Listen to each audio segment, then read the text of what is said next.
के कहानी में सकल बलुआ के लंड पेलू। वाह बहुत अच्छा। कि जैसे चुए महुआ राजा वैसे चुए जवानी। एगो काम कर, जब तक जवानी चुता नु तो एक गिलास रोक के आ दे दहा बारके बाबू के, पी के मन खुश हो जाओ। तो का हाल बा भाई, आज हम फिर से बात कैले बानी अवधेश प्रेमी, तूफानी लाल, समर सिंह के। तो भाई आज के वीडियो इतना फाड़ बनल बा कि वीडियो देखने में बहुत मजा आई। ऐसे कहल चाह रहे हैं कि तोहनी के वीडियो जल्दी से लास्ट तक देखो, बहुत मजा आई। तो वीडियो बनाने के बस एक ही मकसद बा, एक ही मकसद रहेला आप सभी को दिल से हंसाने के लिए, ना किसी को दिल को ठेस पहुँचाने के लिए। तो वीडियो को पूरा देखम और देखने के बाद में भूल जाम। तो बिना कोनो लारवा लहसुन के आज के वीडियो स्टार्ट करते हैं।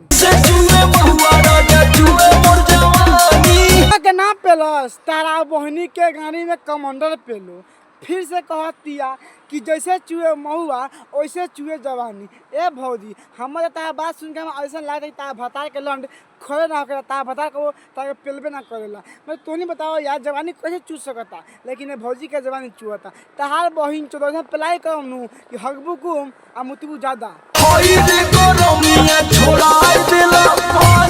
अब सुना लोगन, हाय रे गरमिया छोड़ा देला पानी। ए भौजी त गर्मी में पानी छूटेला, इना ही तह लहंगा से माल चुनू कि कोनो कोई बाक बहन चोद कितना छियतरी बियर रे, लेनी झाट ना लहंगा से माल चुआ दिलक।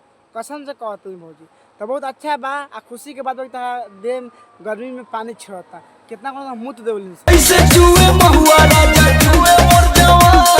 तहार बहन चोद भौजी पटक के पेल देम हगबू कम मुतबू ज्यादा। हमरा कोनो फर्क नहीं है कि तहार जवानी चुअता चाहे कोनो तरह पटा के पेल देता। हमें बस इतना का नाम बा कि जवानी कैसे चुई यार।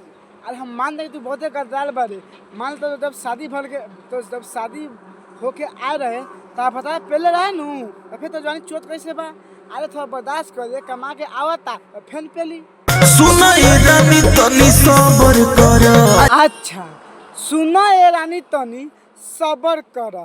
ए भैया एक काम कर, जब भौजी के सबर ना होता न तो भौजी के कचिया खोल के पेल दो। काहे कि भौजी ऐसे भी इतना हॉट भी है कि देखला के बाद में सब लगे पानी झड़ जाता। भाई लोगन बात सही बात कमेंट करके बता दिए लोगन। ऐसे कहल चाहते नहीं भैया, अगर भौजी के तू ना पेल चाहता तो हमरा को हम पटा के चाटम भैया। गोबर आ सबर के बात करता तो ई भौजी से ना हो। काहे कि भौजी के बहुते पेलवाए के मन बा। भौजी चाहते कि जल्दी तू लहंगा खोला आ पटा के चाटा चाहे कुछ कर, लेकिन तू सारे गाना गाए फिरा के में आ भौजी के जीवन देखा के फिरा के में बारा तेंती काम चले वाला नहीं खे।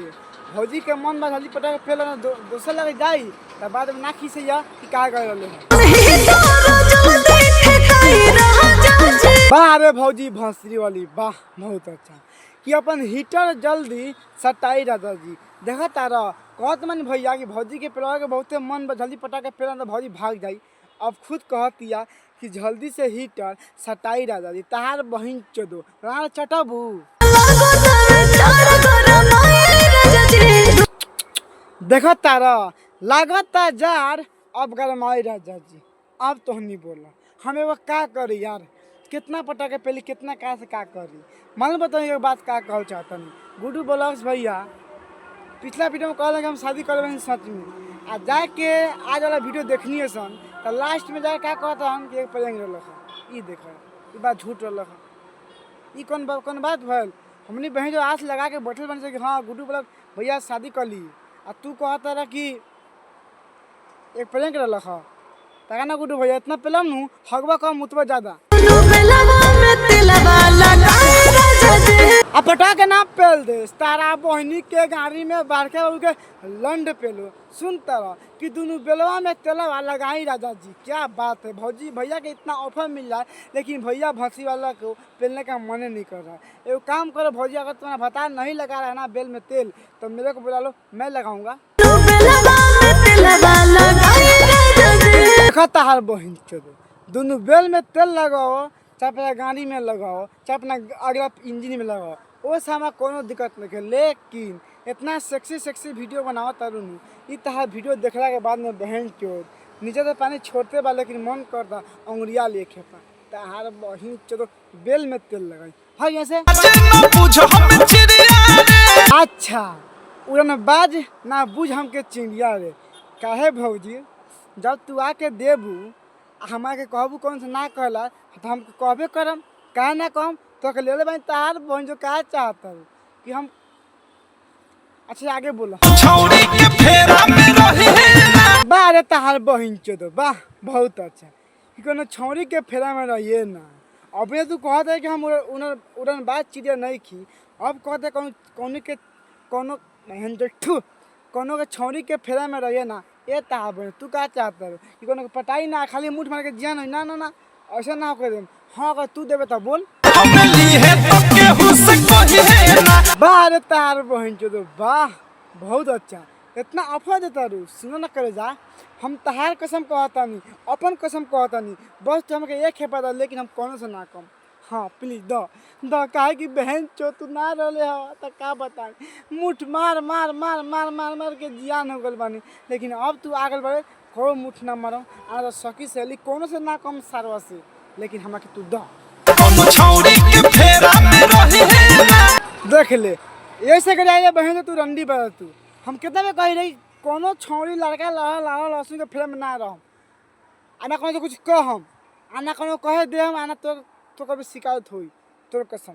लेकिन तू हमें दे, काहे कि हम तोरा बिना जब तू हमारे जिंदगी में ना रहे हो तो बहुत मुठ मारत नहीं हो, लेकिन हम आगल बढ़े तो मुठ मारा बंद। अब तोरा के लिए हम लेकिन कोनो के ना कहम। हमें ली है तो केहू से कही है ना। तोर बहिन चुदो पटा के पेलम हूँ बहुत मुँह देवे कसम से कहत नहीं। हम जब तो कसम तो खा लेनी कि तोर कसम हम कोनो से ना कहम, बस हमें तू दे तो हम बात कहाँ ना समझता रहे तू। फिर से कहता है कोनो छौरी के फेरे में पढ़िए ना, हमें के लिए तो कोनो से कहिए ना। हम पागल बानी कि ऐसा मार के लेके कह दे हम ना ना ना, हम जानता नहीं। हम कोनो कम तो शिकायत हुई आ लगे कम तो कोनो तोरे से हमारे से तोरे छीन ली। ऐसा काम करबो ना करम भौजी, सुनो ना ऐसा काम करबो ना करबो, बस तो हमें तू देखा ही तो जॉइन देखने के बाद अब मुठ ना तो पटा के पेलम।